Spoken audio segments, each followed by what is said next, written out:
కుక్క నాకడం వల్ల ఈ అమ్మాయి చివరికి తన ప్రాణాలని కోల్పోయే స్టేజ్కి వచ్చింది. Story number 422. రీటా అనే అమ్మాయి ఒకరోజు నిద్ర లేవగానే తన చేతులు అలాగే కాళ్ళు బ్లాక్ కలర్లోకి మారిపోయి ఉంటాయి. రోజులు పెరిగే కొద్దీ ఆ కలర్ ఇంకా ఎక్కువగా మారుతుంది. హాస్పిటల్కి వెళ్ళినప్పుడు డాక్టర్ తన బాడీని చెక్ చేస్తే తన బాడీలో బ్యాక్టీరియా ఫామ్ అయిందని చెప్తారు. దానికి కారణం ఏంటి అని తెలుసుకున్న వాళ్ళందరికీ పెద్ద షాక్.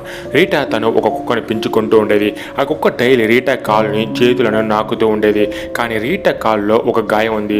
ఆ గాయం పైన కూడా ఆ కుక్క నాకడం వల్ల కెప్టోనోసైటోఫాగా అనే బ్యాక్టీరియా తన బాడీలోకి ఎంటర్ అయింది.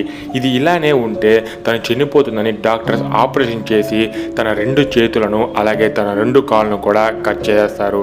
ఇలాంటి ఇన్సిడెంట్స్ రియల్ లైఫ్లో కూడా చాలా జరిగాయి.